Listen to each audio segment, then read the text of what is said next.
আসসালামু আলাইকুম ওয়া রাহমাতুল্লাহি ওয়া বারাকাতুহু।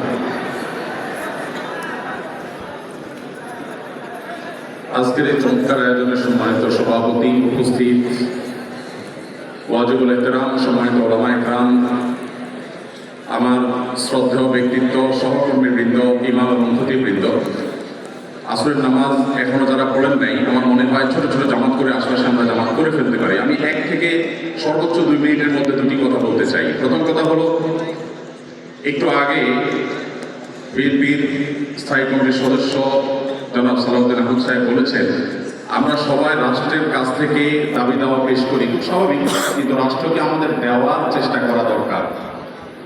তার সাথে পরিপূর্ণভাবে সহমত পোষণ করে একটি কথা আমি বলতে চাই, সেটা হলো এদেশের 3 লক্ষ মসজিদের কমপক্ষে 6 লক্ষ ইমাম মুয়াজ্জিন রাষ্ট্রকে দেওয়ার জন্য প্রতিনিয়ত চেষ্টা করেন এবং দিয়ে যাচ্ছেন। দুর্ভাগ্যজনক বাস্তবতা, স্বাধীনতার 50 বছর পরেও ইমাম মুয়াজ্জিন এবং আলেম ওলামাদের কোনো অবদানের স্বীকৃতিটুকু রাষ্ট্র কখনো দিতে পারে নাই। আজও বাংলাদেশের চেহারাকে যদি পরিবর্তন করে দিতে হয়, আজও বাংলাদেশকে যদি স্বনির্ভর করতে হয়, আজও বাংলাদেশের পরিবেশ সচেতনতা সৃষ্টি করে যদি সাফল্য অর্জন করতে হয়, পরিবেশ বিপর্যয় যদি রোধ করতে হয়, যে কোনো দুর্যোগ মোকাবেলা যদি সফলভাবে করতে হয়, দেশের শুধু মসজিদগুলোকে, ইমাম মুয়াজ্জিনদেরকে যদি রাষ্ট্র অন করে, ইমাম মুয়াজ্জিনদেরকে যদি সে সুযোগ দেয়, তাদেরকে যদি অন্তত কাজ করবার পরিবেশটা করে দেয়, আমার বিশ্বাস বাংলাদেশের চেহারা পরিবর্তন করতে আর কোনো কিছুর তেমন বেশি প্রয়োজন হবে না। 3 লক্ষ মসজিদ, সরকারি হিসেব মতো কমপক্ষে 3 লক্ষ মসজিদ, আরো বহু আগে বলা হয়েছে, সেটা এখন 3 লক্ষের অনেক বেশি চলে গেছে স্বাভাবিকভাবে। 3 লক্ষ মসজিদে প্রতি জুমার দিয়ে 12:30টা থেকে 1টা পর্যন্ত এই সময়ের মধ্যে গড়ে যদি 100 মানুষ একটা মসজিদে জুমার নামাজে খতিব সাহেবের খুতবা শোনার জন্য আসেন, তাহলে 3 কোটি মানুষ হয়। বাংলাদেশের সমস্ত টিভি চ্যানেল, সমস্ত মিডিয়া একযোগে সবচেয়ে পিক টাইমে এত বেশি দর্শক কখনো পায় বলে আমি মনে করি না।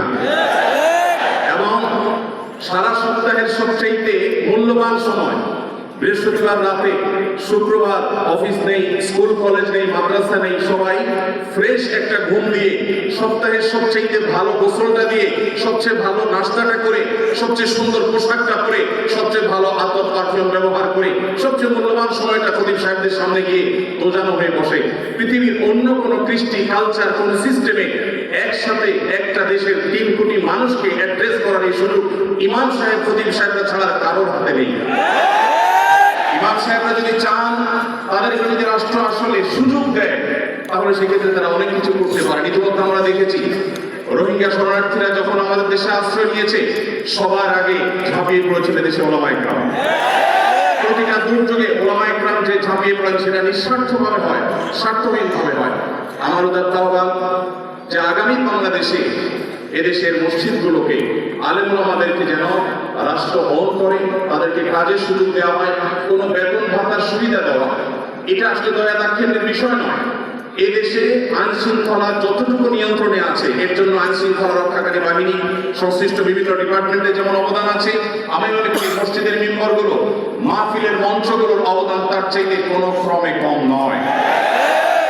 এদেশ থেকে যৌতুককে যে জাদুঘরে পৌঁছে দেওয়া হয়েছে, কারা জাদুঘরে যৌতুককে পৌঁছে দিয়েছে?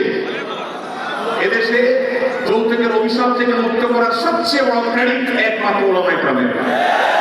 এখনো কোন মসজিদের মিম্বর থেকে, কোন মাহফিলের মঞ্চ থেকে মানুষকে চুরি করতে, দুর্নীতি করতে, ডাকাতি করতে, মাদকাসক্ত হতে, কোনো খারাপ কাজের প্রতি আহ্বান করা হয় না।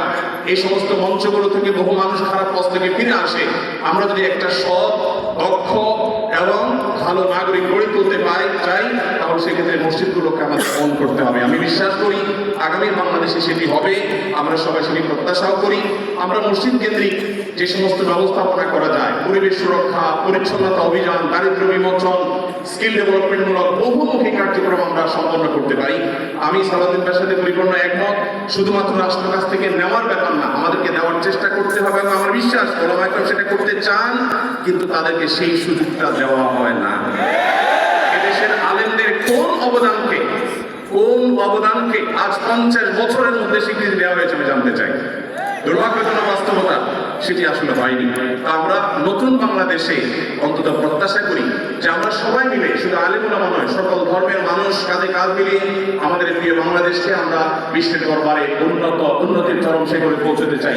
আমাদের পরে স্বাধীনতা অর্জন করে পৃথিবীর বহু দেশ এমন অগ্রসর হয়েছে যেটা দেখে আমাদের কষ্ট হয়, দুঃখ হয়। আজকে ভূমিকম্পের যে ভয়াবহতা নিয়ে প্রত্যেকটা মানুষ আতঙ্কে নির্বাণ করছে।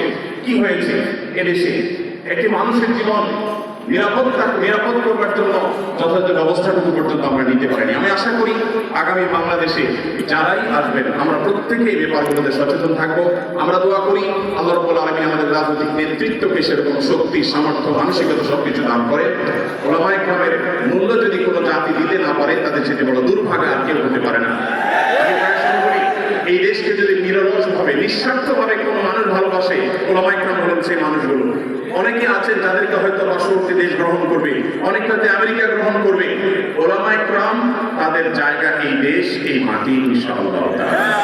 আমি আশা করছি মসজিদে ওলামায়ে কেরাম নির্বিঘ্নে তাদের দায়িত্ব পালন করবেন। আলেমদেরও দায়িত্বশীলতার জায়গা আছে, আলেমরা যথেষ্ট দায়িত্বশীল আছে, আমাদের দায়িত্বগুলো পালন করতে হবে।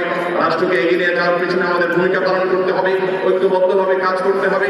সেই সাথে রাষ্ট্র আলেমদেরকে গ্রহণ করতে হবে, আপন করতে হবে, সেই সুযোগ দিতে হবে, সেই স্বীকৃতি দিতে হবে। আমি আশা করছি আগামী বাংলাদেশে এই জিনিসটি হবে। আমাদের সবাইকে আল্লাহ তাআলা সেই তৌফিক দান করুন। জাযাকুমুল্লাহু খাইরান। আসসালামু আলাইকুম ওয়া রাহমাতুল্লাহি ওয়া বারাকাতুহু।